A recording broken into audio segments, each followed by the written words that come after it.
5 seconds. Sir, I should like to thank the honorable members who have participated in this debate, and I would like to begin my saying that I am sorry that I could not be present on Friday when some honorable members spoke, but I have gone through their speeches and I have taken all the points that they have made. Sir, the debate was very constructive and I would like to thank the honorable members for their very valuable suggestions from both sides of the House, and it was clear that their intention was to strengthen the defense of the country and to see that the defense expenditure is put to the best use. There were the two underlying reconsiderations which were weighing with the honorable members who spoke. Many honorable members have referred to our brave soldiers and have referred to them in growing terms. I would like to associate myself with these sentiments, and I would also like to thank all those who were involved in seeing that the Army, the Navy, and the Air Force function effectively, because behind every soldier there are production units, there are scientists, there are administrators, there is the whole of the people supporting the defense forces, and all of them must today be thanked and their role must be acknowledged. I do not want to go into the different areas about which people spoke.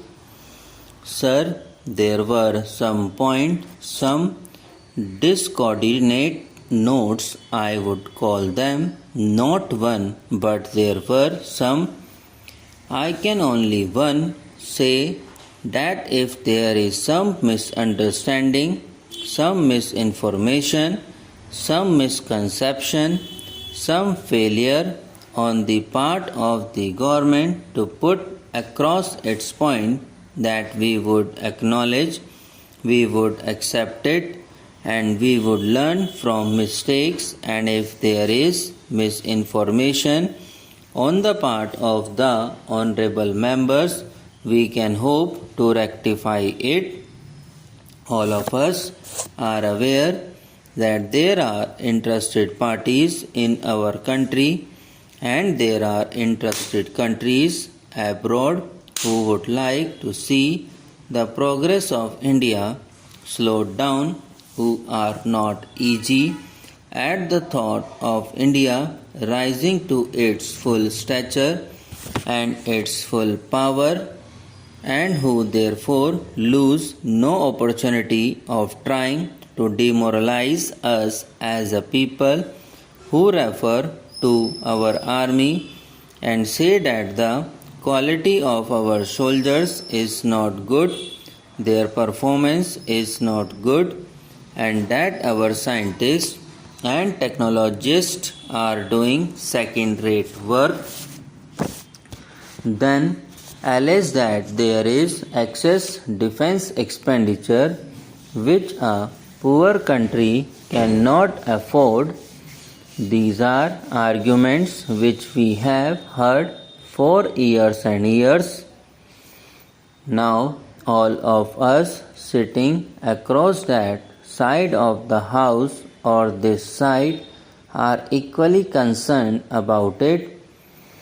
Suppose we are developing a weapon system and there is somebody who wants to sell a weapon system, then there is certainly over a period of time an attempt to create the impression that the weapon system we are developing is obsolete before we develop it, and so on and so forth. That is the general point that I was making. I think that is a point well taken. I would say that that can be attributed to misinformation, but I would not labor the point, and I think he should understand what he said about Sri Lanka is not in consonance with the spirit in which the other remarks have been made from both sides of the house. This important thing on which all of us are agreed is that India cannot afford to let it go down. We have a long history, and that history has its ups and downs. We have known victory and defeat. We have known colonialism. As a nation state with 40 years history, we have seen many wars. Against this background and the current geopolitical realities to which many honorable members referred, nobody can deny the need to build strong defense in India. That is one point on which I think we are all agreed, and I think all of us know by instinct and by analysis that if we leave a window of vulnerability open in this country, it is the surest way of inviting aggression. That has been our experience, and it is the one thing we must avoid at all costs. The other point on which the House is agreed is that this is too large a country and too important country to be subservient to any other country, whether in the matter of defense or in the matter of independence of judgment or expression of views. Therefore, we have chosen non-alignment in this country since 10 days of Pandit Jawaharlal Nehru, and it has stood the test of time, and it has the support of all sections of this house and this country. But the price that has to be paid for non-alignment is that we have to pay for our own defense, that we were under nobody umbrella.